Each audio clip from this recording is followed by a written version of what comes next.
El planeta, nuestra casa común, la casa de la humanidad, hoy está en una situación grave, compleja. Cuidarlo es una obligación. De esto depende la supervivencia no solo de nuestra generación, sino también de aquellos que vendrán después de nosotros.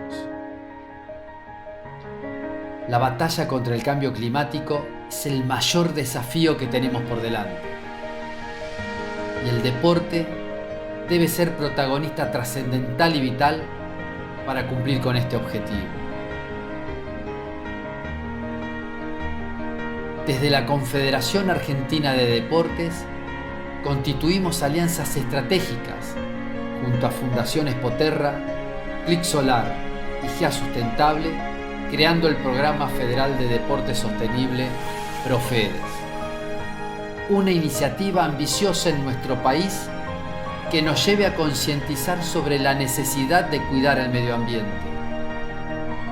Todos los días, con nuestras acciones, nuestras conductas, provocamos el deterioro de nuestro planeta. Vamos a cambiarlo. Vamos a trabajar unidos, con solidaridad, aportando nuestro granito de arena para formar una gran montaña, para generar conductas amigables que nos permitan conservar la casa de la humanidad. ¿Y vos? ¿Qué haces para cuidar nuestro hogar? Hola, mi nombre es Manuel Lascano de la Selección Argentina de Canotaje y mi manera de cuidar el medio ambiente es llevarme todos mis residuos después de mis entrenamientos para reciclarlos o compostarlos. Hola a todos, soy Mori Victoria, nadadora de aguas heladas y te invito a que en cada entrenamiento lleves tu propia botella de agua para evitar el consumo de plásticos de un solo uso. Hola, soy Elena Jaromica, nadadora de aguas heladas y lo que hago es cada 2 meses cambio algún producto que uso diariamente que no requieran plásticos, como por ejemplo cepillo de dientes, desodorante, pasta dental. Me llamo Guillermina Lázari, soy ex jugadora de fútbol, trabajo para el deporte y para los objetivos de desarrollo sostenible. Y hoy vengo a proponerte que juntos y juntas cuidemos el planeta, que tu huella sea el deporte. En equipo, vamos a trabajar por un presente y un mañana mejor. En equipo, vamos a formar la mayor red nacional de colíderes deportivos. En equipo,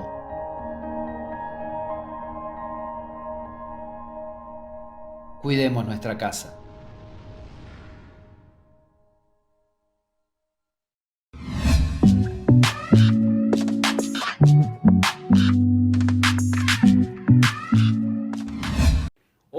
Hola, amigos del judo de la República Argentina, muy buenos días, bienvenidos. Comenzamos a disfrutar de Hajime, el primer programa de judo realizado íntegramente por judokas. Vas a encontrarnos todos los jueves desde las 11 de la mañana por la plataforma Catplay, el sitio de los deportes. Y te podés comunicar con nosotros a través de nuestro grupo de Telegram. Unite a nuestro grupo de Telegram, Hajime_Catplay. Ahora sí, amigos, amigas, disfrutamos del programa con este mix de noticias. Hajime.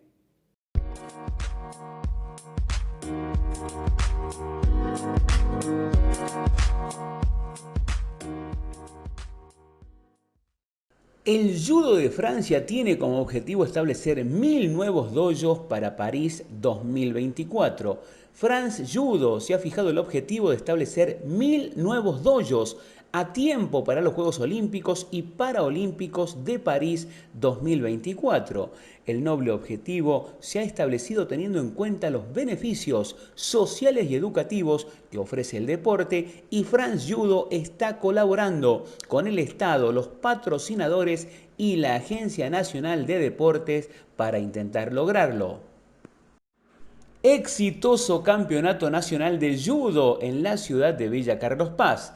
Córdoba se quedó con la Copa Challenger por la sumatoria de medallas obtenidas a lo largo del torneo. Visitó el evento el titular de la agencia Córdoba Deportes, el señor Héctor Pichi Campana. El evento fue organizado por la Confederación Argentina de Judo y la Federación Cordobesa de dicho deporte, y la ciudad de Carlos Paz fue la elegida para recibir a los atletas que participaron del campeonato nacional.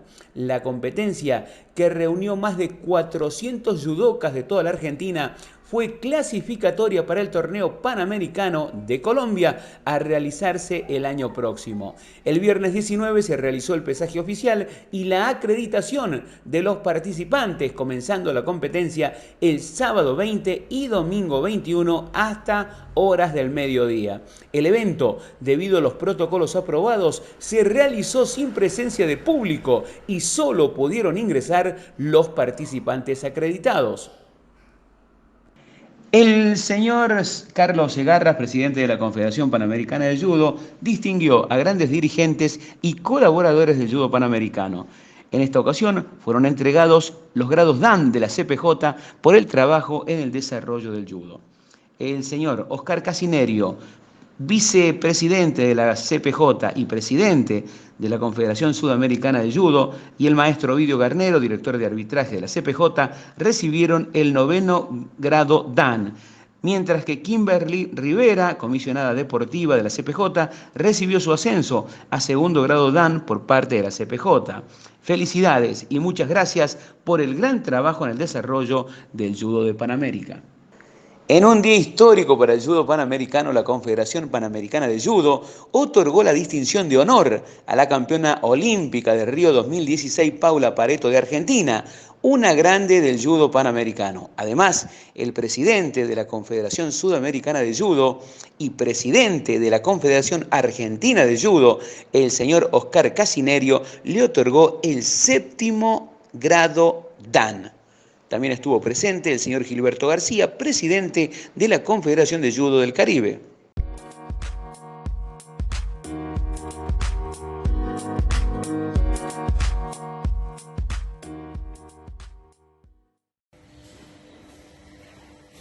Bien, en este ejercicio él va a pararse de zurdo y yo voy a trabajar con mi carta de derecha.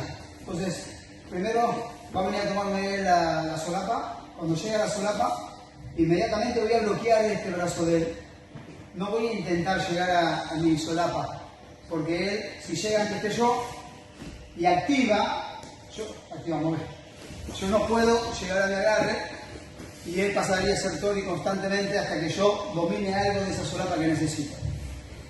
Entonces, ¿qué vamos a hacer? Cuando él viene a la solapa, inmediatamente bloqueo a la altura de la articulación del codo, bloqueo por lo menos esto para que él no sea tori. Inmediatamente es un paso inmediato a la solapa y después libero este kumi y voy a agarrarla atrás a la altura del cinto, un poquito más arriba del cinto. Entonces, viene el agarre de él, bloqueo y ahí llego. ¿Sí? Acá tengo que hacer un ataque inmediato y necesito dominar bien la espalda y voy a bajar con la uchigari. Entonces ya vimos cómo viene con agarre solapa y acá bloqueo, llego a la solapa de él y cierro. Después hago uchigari. ¿Sí?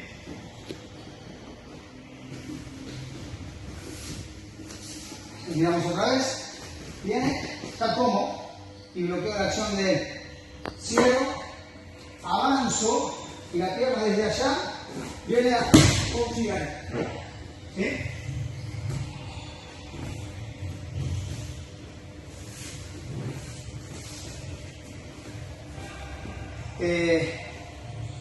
En este caso, cuando domina, yo tengo que marcar con los nudillos sobre la articulación del codo de él. Y una vez que llego a la solapa, hago contacto con su cuerpo, bloqueando todo este brazo. ¿Sí? Y acá me paso, la pierna llega de allá y hace, y ahí domino. Bien, misma situación, viene de zurda, toma, esto ya me sale, domino ahí y necesito aquella manga que está muy lejos, no voy a ir a buscar el brazo ya, sino que una vez que bloqueo, primero intento esto acá. Esta otra cuando tomo solapa, inmediatamente va a venir a dominar mi manga, para no quedarse en desventaja con los agarres. Cuando tengo esta manga de él, cambio, ajusto, y una vez que domino bien la manga, paso ahí atrás. Y acá hago un gesto de desequilibrio como si fuese un ouchigari. Así de suelo. Entonces, tengo este kumikata y acá hago un paso corto, esto, y ya lo pongo en punta de pie para el kayetoshi. ¿Sí?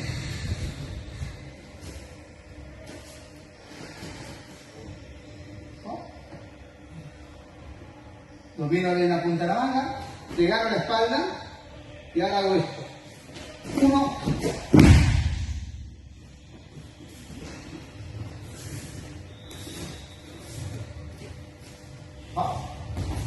bloqueo, tomo, viene, ajusto esta manga, llego ahí atrás y ahora hago piso y ven cómo ya lo voy desequilibrando. Cuando piso, no es ouchigari tirando para atrás, es solamente piso sobre el pie de él y esto viene acá. Después hago así y esto.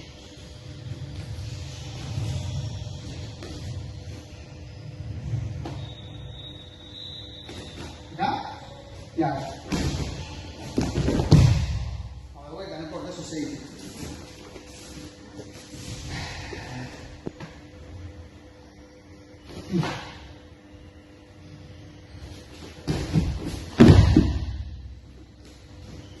Pongo la mano para no caer encima.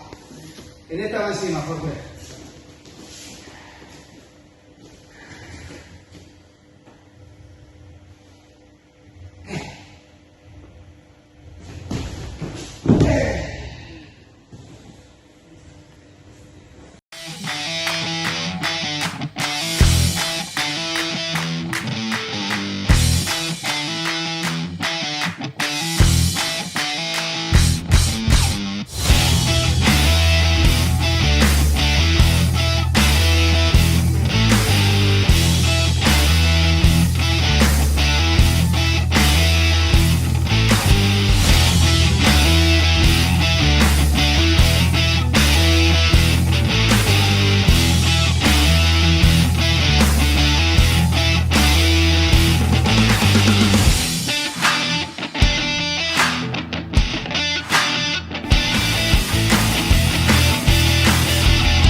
Muy bien, vamos a tratar el tema de la caracterización del judo. El judo es un deporte, y un deporte en realidad es una situación motriz de carácter lúdico, es un juego, es una competencia, competitivo, reglado, tiene reglamentos, tiene estatutos, y está institucionalizado. Existen instituciones, clubes, asociaciones, federaciones, confederaciones, federaciones internacionales que la gestionan, la lideran.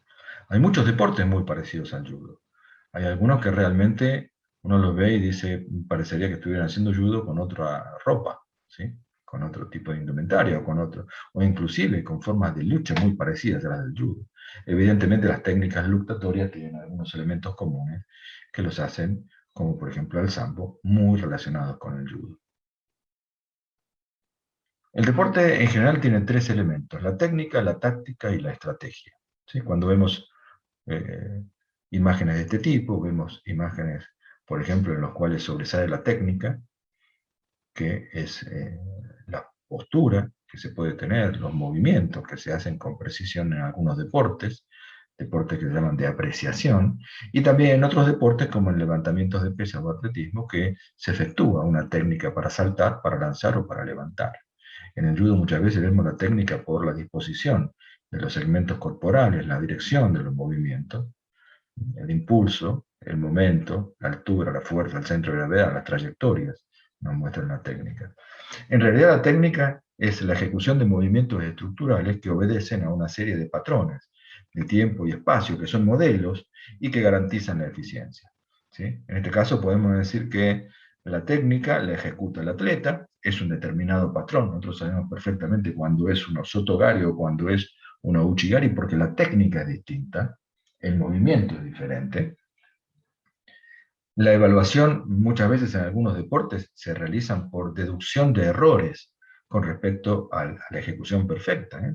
Se utiliza tanto en gimnasia como en saltos ornamentales, patín artístico y también en el judo, en la competencia de katas, ¿no? O sea que es determinante para la ejecución, porque asegura la eficiencia de un movimiento, y también en los deportes de apreciación, porque en función de la ejecución se categoriza el nivel de el puntaje final obtenido por los participantes. Las técnicas de judo podrían agruparse entre, además de las técnicas fundamentales, el Kihon Dosa en técnicas de proyección, o Nagewasa, las de pie y los sutemi, Ashi, Koshi de Wasa, Masutemi y Yokosutemi, las de Katame Wasa, las de dominio, retenciones, estrangulaciones y palancas, Osae, Komi, Shime y Kansetsu, y las de golpes, Ashi Wasa, Te Wasa, Watama Ate, que son los golpes con la cabeza. Las técnicas de judo tienen un nombre muy conocido, ya aparecen nombres propios o nombres familiares, como por ejemplo un uchimata, ¿sí? Uno sabe que genéricamente corresponde a una técnica en la cual se barre la parte interna del muslo, ¿sí? Se denominan también de diferente modo, no todos los nombres son iguales, algunas describen distintas cosas del movimiento, la dirección de la caída, la forma, etcétera, etcétera. Se clasifican con metodologías distintas, ya sean del Kodokan, de la Federación Internacional de Judo, de la Federación Francesa, de distintos maestros como Koizumi, Kawaishi, Gessing, Adams, Sacripante, Koleschini. Identifican formas que son realmente patrones, que no necesariamente se van a poder ejecutar tal cual en un shiai, porque en un shiai se tiene la oposición del adversario, ¿no? Y son muy importantes la flexibilidad y la velocidad, que son parte de la técnica. Cuando vemos este tipo de imágenes, lo vemos a Guillermo Vilas, a Del Potro, a Nicolino Loche, vemos deportistas argentinos que han sido conocidos por cierto tipo de ejecuciones muy particulares. También se dan en deportes de conjunto, en deportes como el fútbol, ¿no? La famosa mano de Dios, hacer una chilena, ¿eh? un pase rápido, un pase que descoloca a los adversarios. Es importantísimo esta imagen, por ejemplo, tanto de Messi como de Maradona, que su sola acción convoca a la preocupación de más de medio equipo de sus contrincantes, ¿no? En particular, en el básquetbol hay un muy buen ejemplo de lo que vamos a tratar ahora, que es la táctica, en el cual, faltando, fíjense, aquí se ve en el marcador, 4/10 de segundo, Emanuel Ginóbili recibe una pelota, con Argentina perdiendo por un tanto contra Rusia, y puede producir, a pesar de un full que le hace el jugador ruso, que la pelota entre, y con eso Argentina ganaba la semifinal de los Juegos Olímpicos de Atenas 2004. En el caso del judo tenemos la aplicación de un uchimata de parte de la judoka japonesa Sone sobre Lucida Kos en la final de los Juegos Olímpicos de Beijing 2008, en la cual se imponía la judoka francesa, y a pesar de eso atacaba y atacaba con Ouchigari, empujando a la judoka japonesa hasta que encontró el momento para aplicar un uchimata. Fíjense la determinación y el arroje que hace la judoka japonesa, que en esta foto nos muestra los dos cuerpos absolutamente en el aire. Y obviamente fue un combate ganado de una forma magnífica por la judoka japonesa. Esto es judo. Entonces podemos decir que la táctica es el proceso en el que se conjugan distintas posibilidades físicas, técnicas, teóricas, psicológicas y otras para dar una solución inmediata a un problema, a una situación distinta e imprevista, que es cambiante y que se da en condiciones de oposición. O sea, depende de lo que haga el uke, depende de las técnicas que se pueden aplicar en el shiai, depende del logro de ventajas parciales. Hay veces que logramos mantener una ventaja en los primeros segundos de la lucha, y la táctica tiene que ver con cómo podemos mantener esa ventaja hasta el final. Se evalúa por la efectividad lograda, si es efectiva sirve, si no, no. En deportes de combate y en los juegos deportivos, los juegos de pelota y de equipo es donde mejor se manifiestan, exige acciones lógicas y hechas con extrema inmediatez. Por ejemplo, el tori nos empuja, el tori tira, el tori gira en un sentido, en el otro, el uke está en el suelo entre las piernas de tori o al revés. Es importantísimo. Y por último, la estrategia es un proyecto en el cual se basa cierta serie de elementos para alcanzar un objetivo. Y aquí tenemos que respondernos a 3 preguntas. Lo primero y principal, ¿con qué contamos? ¿Quiénes somos? ¿Qué somos? Si somos judokas veloces, si somos técnicos, si somos luchadores, si tenemos una mentalidad positiva. ¿A quién nos enfrentamos? ¿Quién es el judoka que está enfrente nuestro? ¿Qué tiene? ¿Tiene fuerza? ¿Tiene uchimata de izquierda, uchimata de derecha? ¿Tiene combinaciones? ¿No tiene lance? ¿Te lleva al suelo? En fin. Y por último, ¿en qué condiciones se va a realizar este entrenamiento, este enfrentamiento? ¿Qué condiciones de competencia? ¿Va a ser en un torneo local, regional, nacional? ¿Es la primera lucha? ¿Es la semifinal? ¿Es la final? ¿A qué hora del torneo se va a realizar? ¿En qué estado de preparación estamos? ¿Sí? Esto es importantísimo. Esto significa tener datos sobre el adversario y sobre nosotros, datos creíbles. La estrategia está formada por el entrenamiento, los calendarios de competencia, el transporte, videos de rivales, material y equipos de entrenamiento, gimnasios de musculación, equipos médicos, sponsors, campos de entrenamiento, capacitación. Así que es muy importante también clasificar a los deportes para entender cómo es el judo, porque en ciertas clasificaciones con criterio bioenergético tienen mucho que ver, por ejemplo, el esfuerzo, ¿sí?, que se realiza. El esfuerzo más importante es el esfuerzo justamente de luchar. En otros elementos de clasificación entra en juego, por ejemplo, si son deportes cíclicos, acíclicos o de esfuerzos combinados, ¿sí?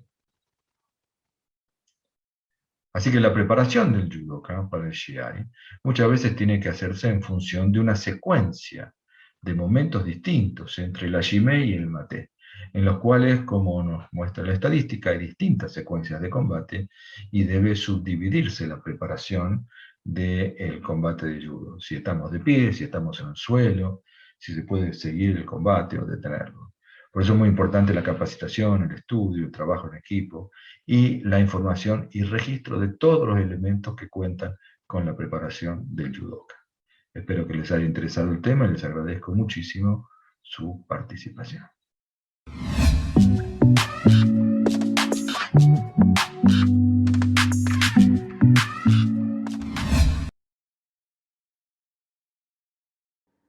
El planeta, nuestra casa común, la casa de la humanidad, hoy está en una situación grave, compleja. Cuidarlo es una obligación.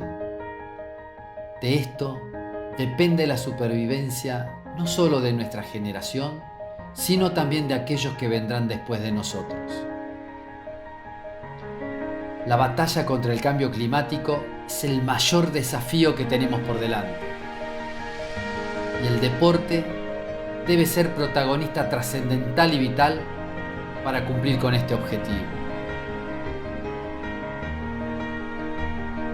Desde la Confederación Argentina de Deportes constituimos alianzas estratégicas junto a Fundaciones Poterra, Clic Solar y GEA Sustentable, creando el Programa Federal de Deporte Sostenible PROFEDES.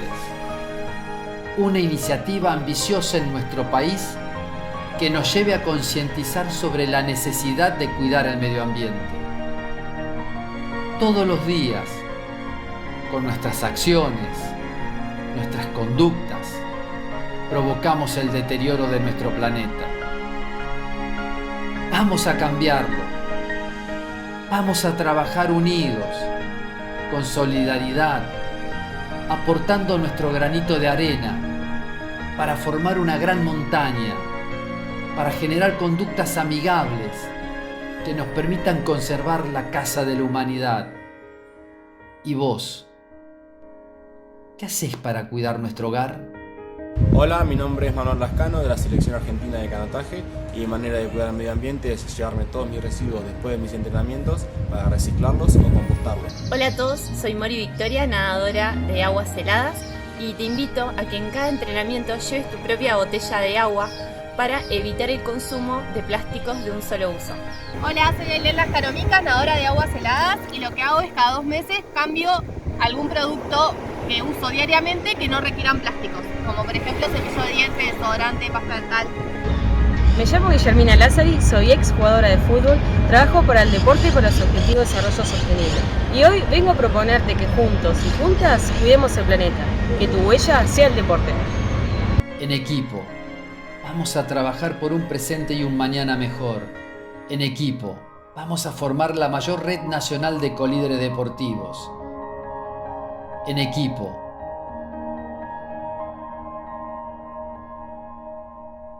cuidemos nuestra casa.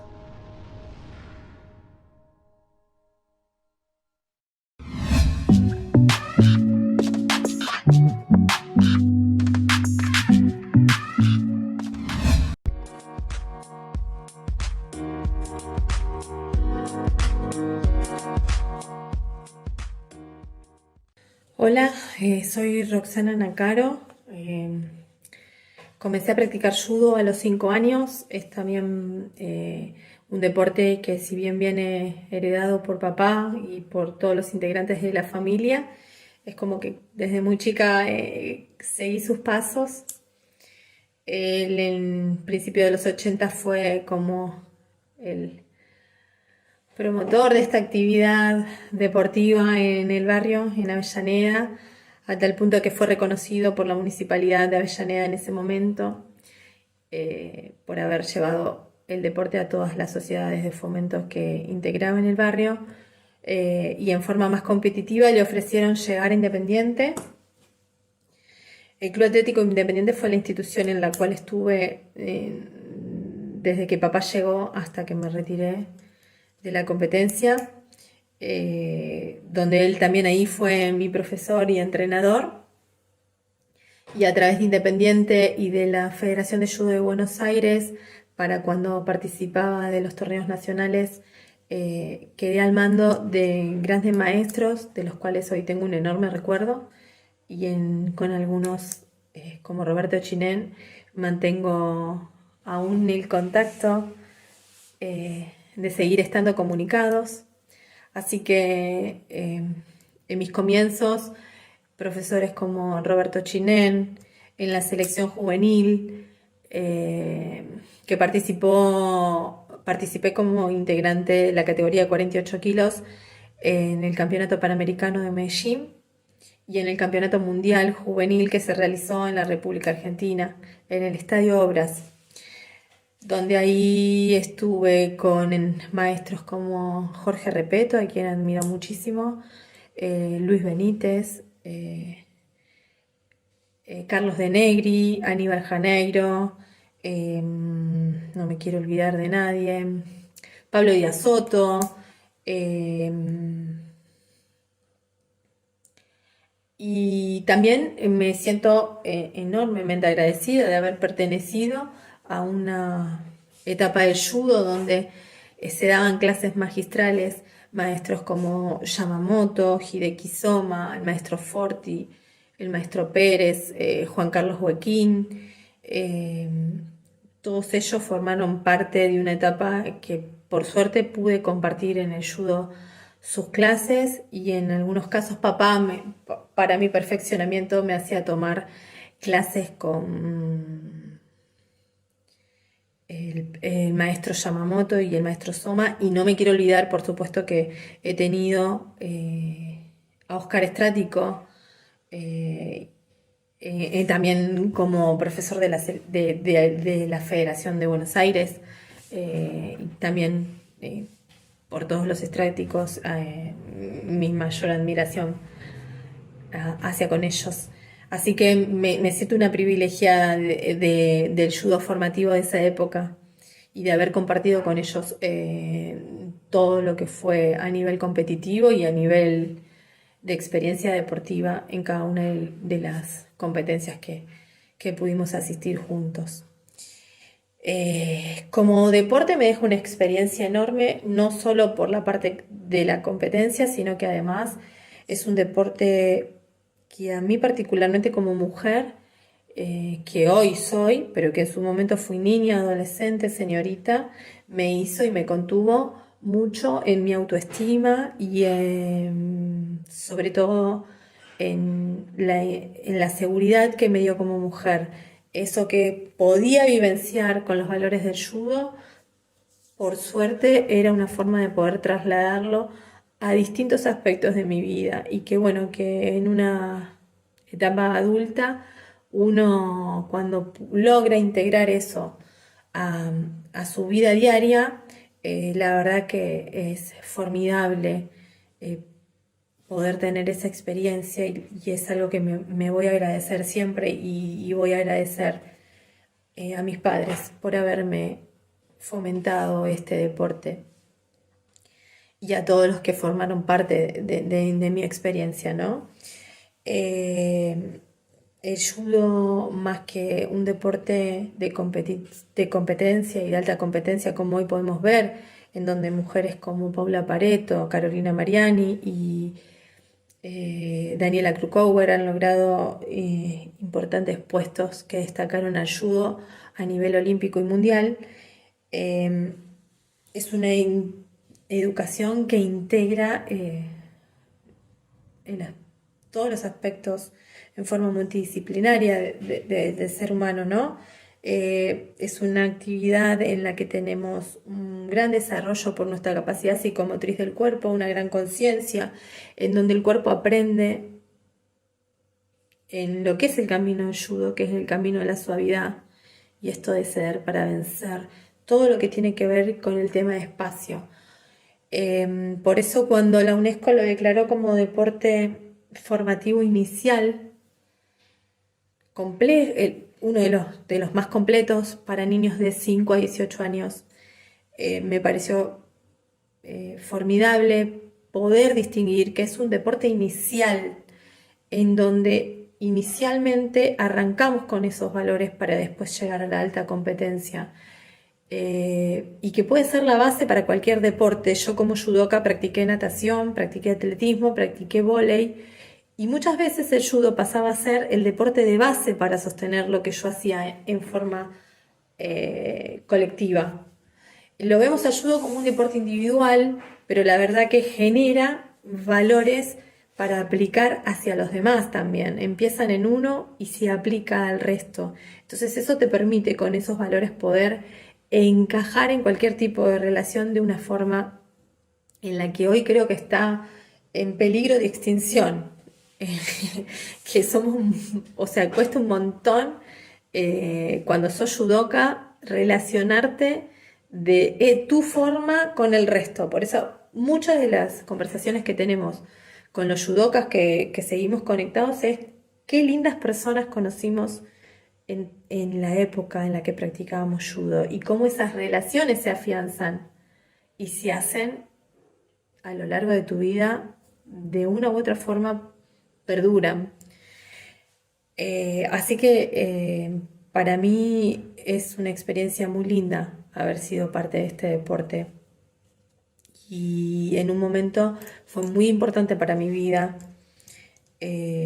sobre todo cuando tuve que atravesar un diagnóstico de cáncer, en donde realmente estos valores fueron los que predominaron a la hora de recuperarme y de consolidarme a abordar esta patología que hoy puede ser común a muchas mujeres y que siento que el judo me dio un plus distinto a la hora de salir adelante. ¿Qué es lo que más disfruté del judo? Y bueno, del judo disfruté la competencia, porque al ser inquieta, hiperactiva, siempre querer ir por un poco más, y que esto también tenía un poco que ver con mi autoexigencia, disfruté la competencia y todo lo que se generaba en ella. También disfruté mucho el tema de lo que los padres podían generar hacia nosotros para poder conseguir fondos, para que podamos viajar, para que podamos tener nuestros equipos, o sea, y de la forma honesta y honrada que lo hacían, que también hoy por hoy cuesta mucho verlo en otros deportes, es que si bien se ven como deportes colectivos, pero lo que más prima son las individualidades, y esto es algo que en el judo se ve completamente distinto, así que para mí disfrutar de eso también fue muy importante. Y sí, recomiendo este deporte para una madre que quiere llevar a su hija a practicar un arte marcial o un deporte, que considere que es un deporte formativo inicial y que puede ser la base para cualquier deporte. Lo recomiendo a cualquier mujer, por fuera de la edad. El judo es inclusivo, ayuda mucho en ciertos momentos difíciles, y se puede practicar perfectamente. Así que también lo recomiendo para cualquier adolescente que quiera integrarse y ver de qué se trata el mundo del arte marcial, sin tenerlo como una cuestión de género, ¿no? O sea, porque de romper con este marco de que las artes marciales, las mujeres las practicamos de la misma forma que de la misma forma que todos. Es un deporte que tenemos acceso de la misma forma, y de hecho hemos mostrado cómo el judo a través de la mujer se pudo hacer conocido con figuras como Paula Pareto, a quien admiro profundamente. Así que mi recomendación es desde lo que integra, ¿sí? Así que como mujer, después de haber atravesado un diagnóstico de cáncer y reivindicarme como judoka y estar acá queriéndoles contar un poco de mi experiencia, que no solo es deportiva, sino que también es una forma que hoy adopto para vivir, estoy más que agradecida. Espero que les sirva este poquito que les cuento sobre para qué judo en mi vida, y que bueno, que lo puedan difundir y que obviamente se integren muchas más mujeres a este deporte tan lindo, tan noble, tan honesto, y que nos quedemos con esto de que el judo es el camino de la suavidad, ¿no? O sea, y cuán importante es ser para una mujer suave y fuerte a la vez. Así que desde ya les agradezco al programa Hajime por poder volcar mi experiencia y expresarla para que les sirva a otras mujeres a la hora de querer decidir por un deporte. Gracias.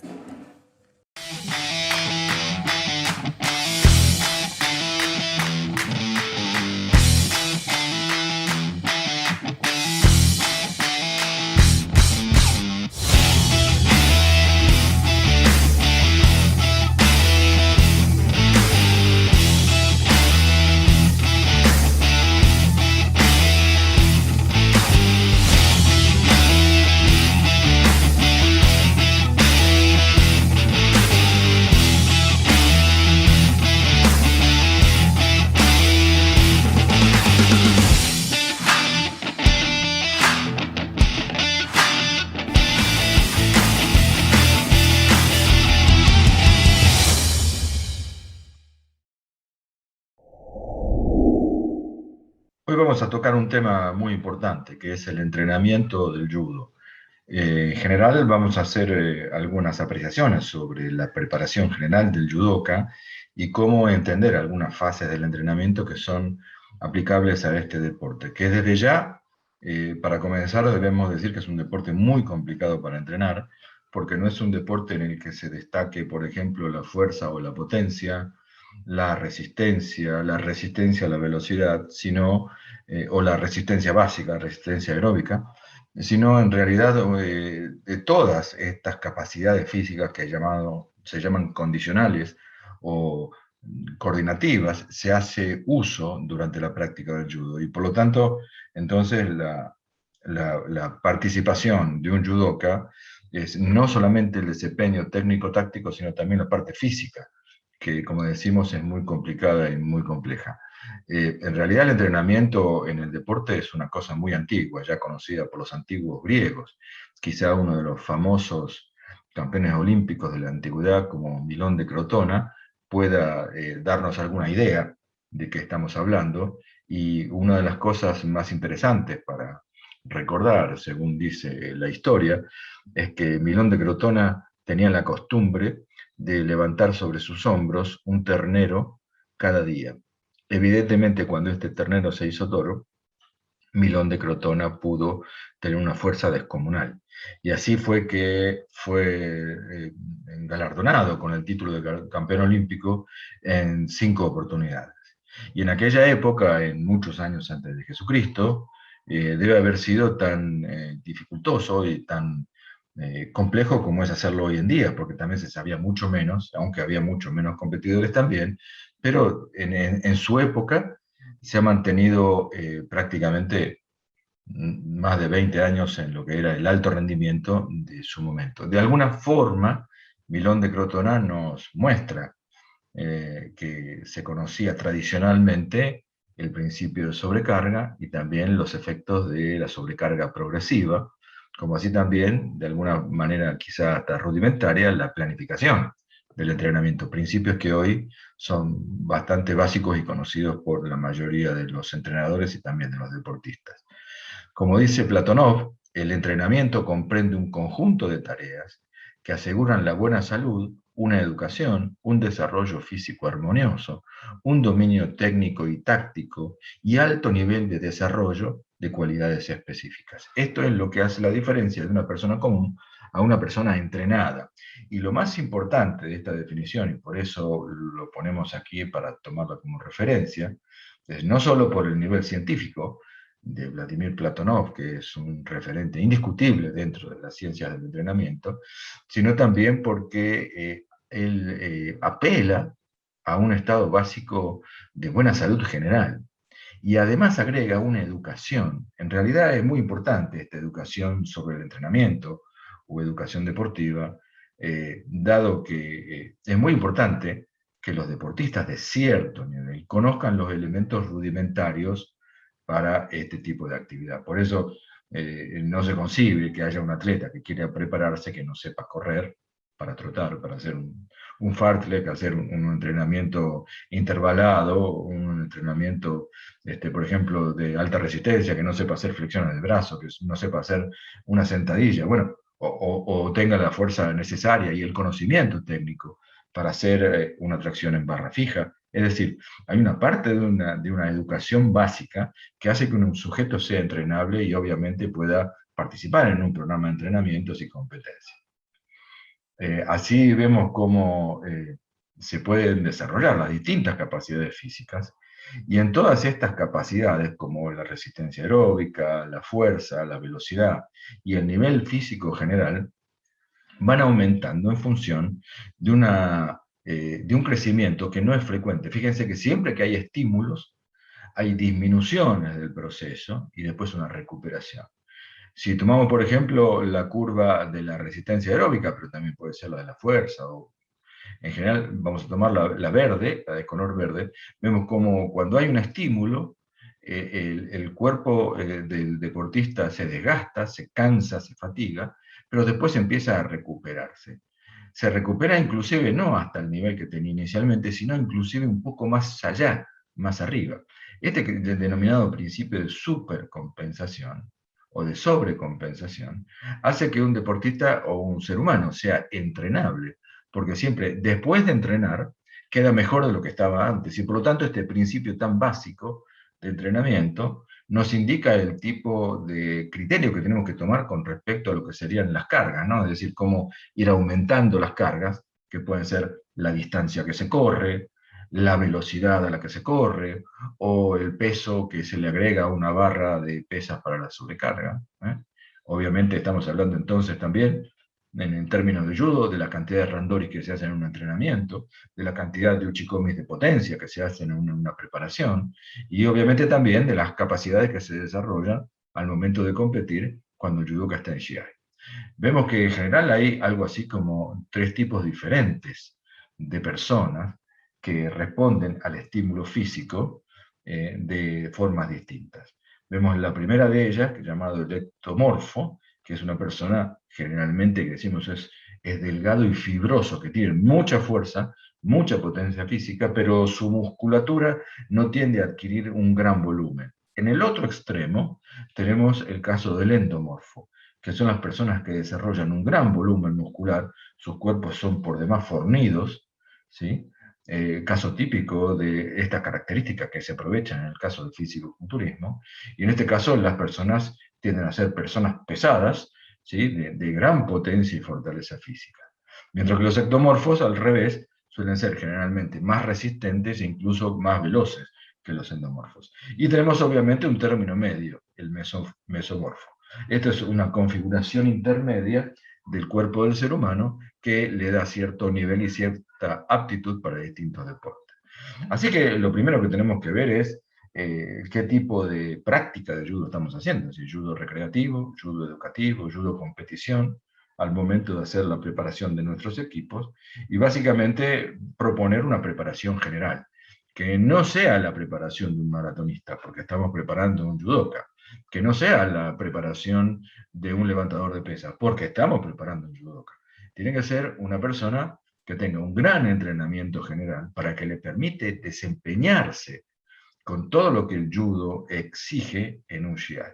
Y por lo tanto podemos decir que hay distintos aspectos de la preparación, que sería la preparación técnica, la preparación táctica, la psicológica y la preparación física. Hay algunos factores que condicionan el entrenamiento y el nivel final que se puede adquirir con un judoka, que es básicamente una cuestión que no tiene nada que ver con el entrenamiento. Lo primero, lo más importante, su familia. Un judoka debe estar, para poder entrenar, debe estar apoyado y acompañado por su familia. Tiene que tener entrenamiento de un buen nivel de calidad, un entrenamiento individualizado. Tiene que tener material deportivo, instalaciones, tatamis, equipos de pesa, equipos de gimnasia. Tiene que tener un sensei y un entrenador, una determinada cantidad de competiciones para que pueda prepararse para competencias cada vez más importantes. Apoyo médico-científico, médicos, biomecánicos, entrenadores, kinesiólogos, etcétera, etcétera. Tiene que disponer de apoyo financiero para poder viajar y competir y pagar los gastos de entrenamiento. Y también tiene que tener un cierto apoyo administrativo. Y con esto nos referimos, por ejemplo, a tener alguna persona encargada de los viajes, las estadías, programar la participación en competencias, inscribirse, etcétera, etcétera. De alguna forma podemos decir que es muy importante la percepción del movimiento que produce la práctica de judo, y para esto vamos a citar aquí un elemento fundamental que es la biomecánica. La biomecánica es la aplicación de los conocimientos de la física al movimiento del cuerpo humano, o al movimiento de los seres vivos en general. Entonces podemos ver que la biomecánica puede analizar distintos aspectos que tienen que ver con el movimiento de los músculos, las articulaciones, los miembros del cuerpo, el centro de gravedad, etcétera, etcétera. La dinámica que habla sobre las fuerzas en equilibrio y a su vez en movimiento, ¿sí? La estática, que tiene mucho que ver con, por ejemplo, el equilibrio en las 4 direcciones tradicionales que conocemos, las direcciones o el Happo no Sushi, para la práctica del judo.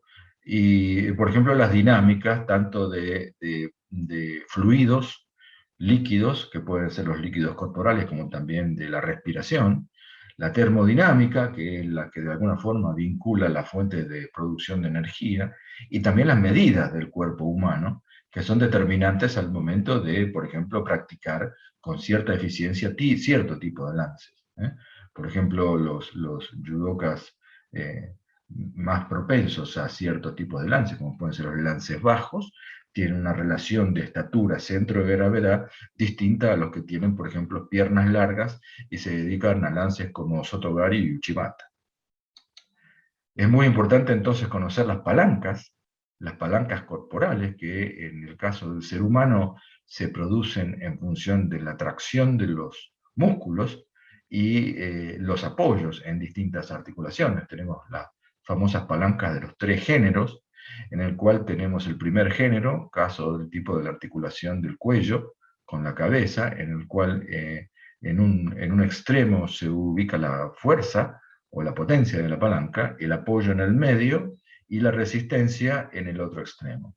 En el caso del segundo género de palancas, tenemos la resistencia en el medio, la fuerza que se aplica en un extremo y el punto de apoyo está en el otro. En este caso el punto de apoyo es la punta del pie, la resistencia está en la articulación de los huesos de la pierna sobre los huesos del pie, y la potencia está dada por la acción del músculo gemelo, los músculos de la pantorrilla. Y el último caso es la palanca menos ventajosa, que es la que tiene la energía o la fuerza en el centro. En este caso es la articulación del codo, en el que el punto de apoyo está en la articulación del codo con el antebrazo. En el centro está la acción del músculo bíceps que produce la flexión, y la carga o la resistencia está en la mano del sujeto. Y por lo tanto, conociendo este tipo de palancas, sabemos y podemos identificar que hay palancas que son rápidas, como la de tercer género, y hay palancas que son muy potentes, como la de segundo género, ¿sí?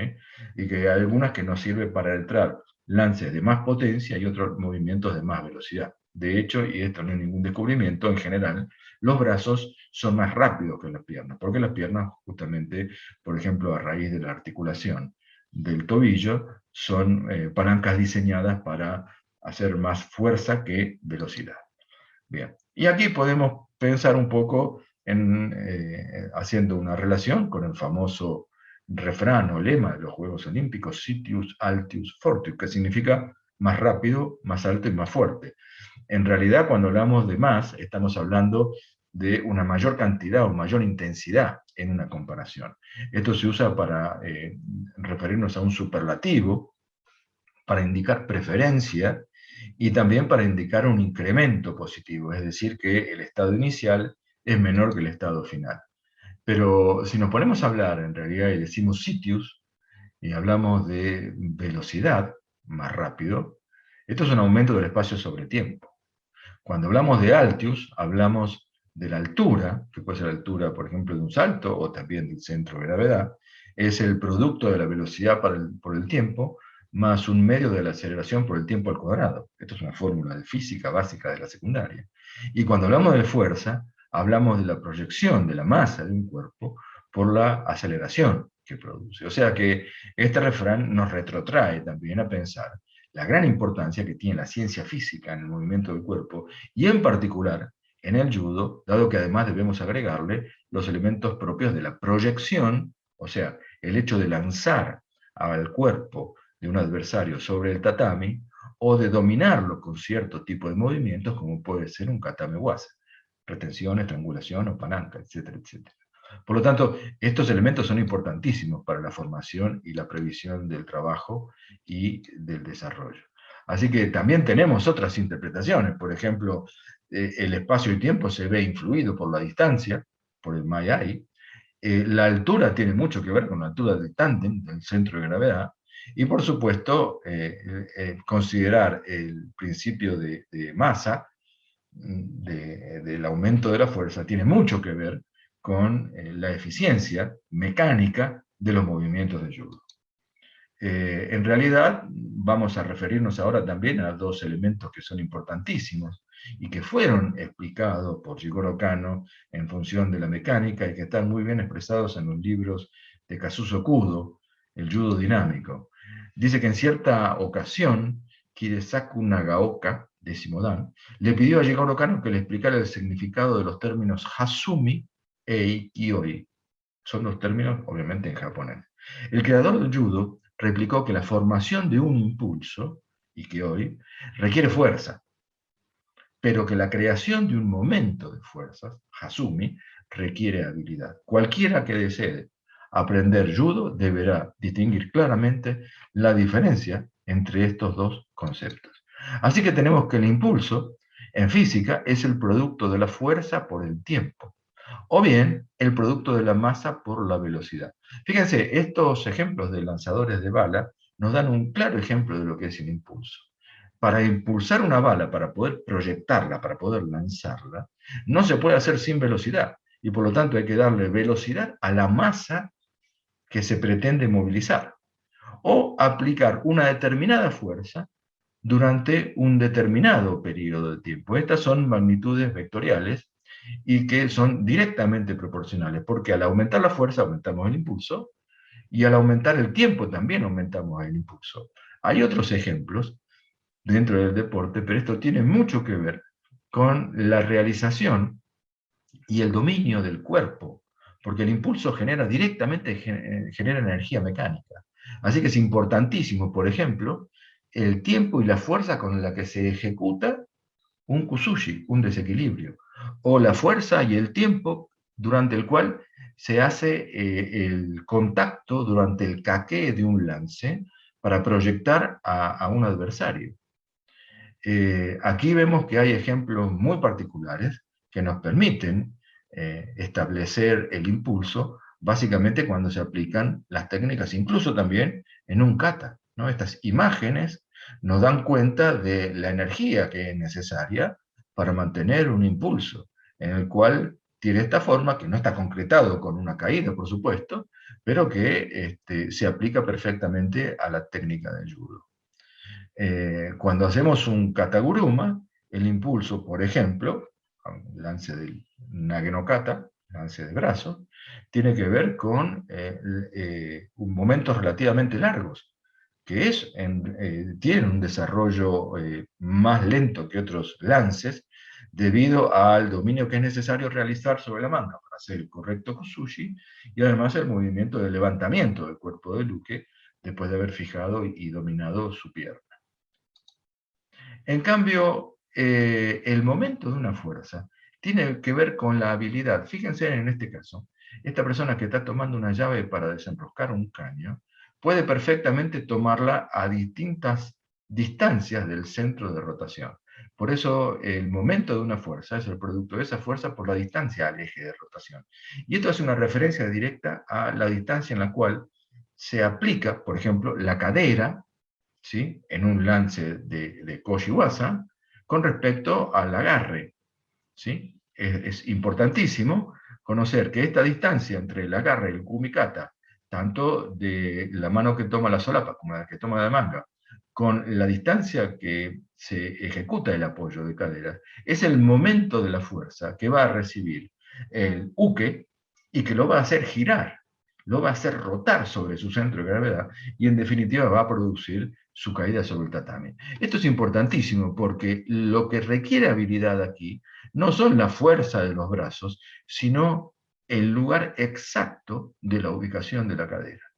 Porque, por otro lado, hasta que se configure directamente en un tirón, el movimiento y la posición de la cadera va a determinar si el lance está hecho correctamente o si exige mucha más fuerza de parte del agarre. Por eso es importantísimo entender este principio de la física, que nos ayuda mucho. Ahí tenemos cómo se demuestra el vector de la fuerza, y vemos la distancia que hay hasta el contacto de los centros de gravedad para producir la proyección. Así que el ikioi, el impulso, requiere fuerza, ¿sí?